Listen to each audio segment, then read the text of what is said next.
If you're new to compression, this video will help you. Let's get into it. There's essentially two types of compressors, peak compressor and RMS compressor. The peak compressor acts very quickly. It's great for transient control, and if you don't know, transient is essentially the initial attack of an instrument, so like the stick hitting a snare drum head. It's great on drums, maintains the punch and impact of each hit while also reducing the extreme peaks. RMS, which stands for root mean square, is slower than a peak compressor. It's great on vocals. It's more of a transparent, natural type of compression, and some people would consider it to be more musical. So before you apply a compressor to an individual track, you should decide which compressor is more appropriate, the peak compressor or the RMS compressor. Now let's take a look at the different controls for a compressor. These are the basic 6 controls on a compressor. So we have ratio, which determines the degree of compression applied to the audio signal once it crosses the threshold. We have attack, which determines how fast the compressor is going to respond to the audio input signal.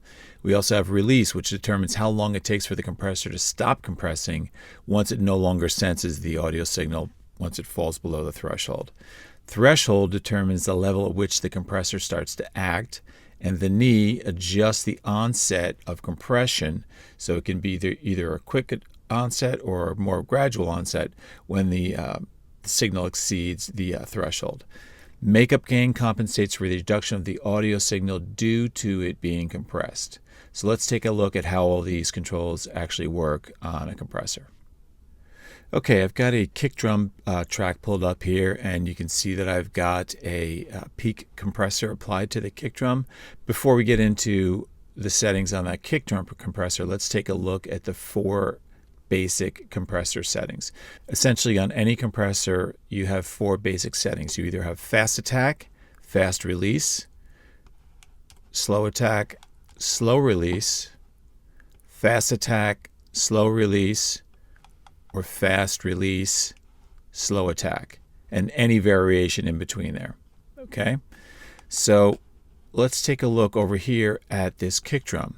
You can see that I have a ratio set up here of 4:1, which essentially means that for every 4 decibels of audio signal being input into this compressor, it's going to result in 1 decibel of output. And if you look here, I have a fast attack. Essentially anything 10 milliseconds and under is going to be considered a fast attack. And I have somewhat of a slow release. I usually just set the release to auto for the most part, but I just wanted to show you here what I have set up on this particular kick drum. And then you can see here the threshold, and you can see a setting here for the knee.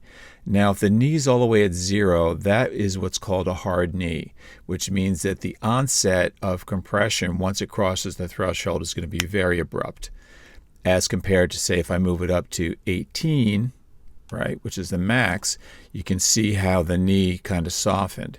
And you would use that on something like vocals, which I'll show you in a few minutes. So anyway, so hard knee is going to be very abrupt. Soft knee is going to be very gradual. In this case, we want it to be abrupt. So, and then I have makeup gain selected here. So that's going to compensate for any loss due to compression. So let's just take a listen to this kick drum real quick.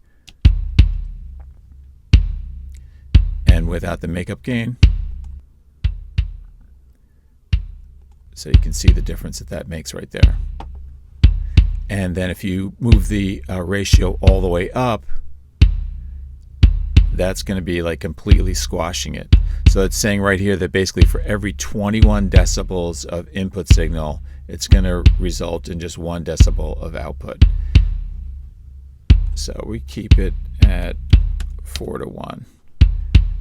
Okay, so that covers a peak compressor. Now let's take a look at an RMS compressor on this vocal track over here. So you can see here that there's a very soft knee, so that means that the onset of compression is going to be a lot slower, more gradual, so it's a very natural effect. We have a ratio of 4:1. We also have a fast attack here. I have the release set to auto, and obviously I selected RMS. I'm not using any of the makeup gain as it wasn't necessary. And this is what the RMS compressor sounds like on this vocal. If we walk away right now, we're gonna leave it all behind. If we walk away right now, we're gonna leave it all behind. And that's the fundamentals of compression. I hope you found this helpful. Thanks for watching.